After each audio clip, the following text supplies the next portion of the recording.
হয়েছিল রাজা বিক্রমদেব। তারপর এই রূপনগর অধিকার করে আমি পরিণত করব খোকস নগরীতে।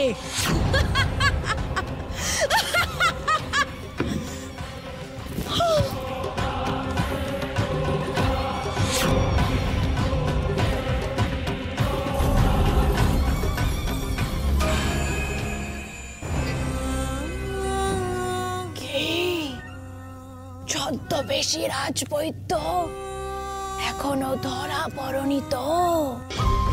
না, তবে এই মুহূর্তে আক্রমণ না করলে আমাদের সমস্ত চক্রান্ত ধরা পড়ে যাবে। রূপনগরের নতুন রাজার নাম ঘোষণা করবে বিক্রমদেব, আর নতুন রাজার সিংহাসনে বসলে রূপনগর আবার আগের মতো শক্তিশালী হয়ে উঠবে। না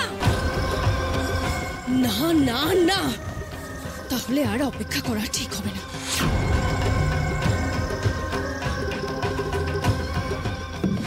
এটাই মোক্ষম সময়।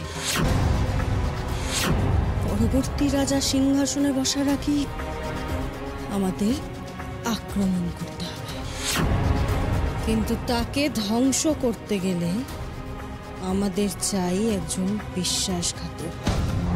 তাকে কি খুঁজে পাওয়া গেছে রাজবৈদ্য? এখনো পাওয়া যায়নি, তবে পাওয়া যাবে, খুব শীঘ্রই পাওয়া যাবে। বেশ, খুব তাড়াতাড়ি আমি আবার রূপনগর আক্রমণ করব। তার মধ্যে খুঁজে বের করো এই বিশ্বাসঘাতককে।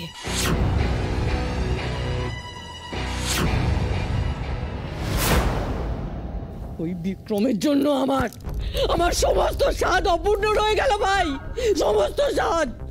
আমি বুঝি দিদি, আমার ছেলে রাজা হলে সব স্বাদ পূরণ হবে। তুমি চিন্তা করো না পিসিমা, তোমার স্বাদ পূরণ করবে এই কুমারদেব।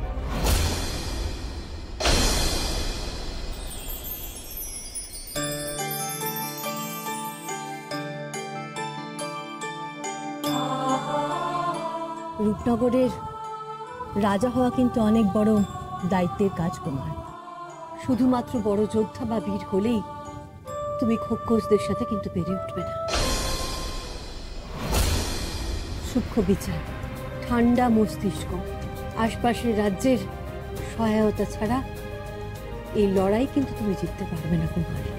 আমি পারবো মা, আমার উপর বিশ্বাস রাখো।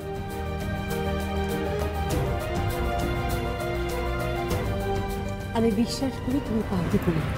আদিদেবের আশীর্বাদ এবং মহারাজ বিক্রমদেবের হাত আছে তোমার মাথার উপর। কিভাবে মহারাজ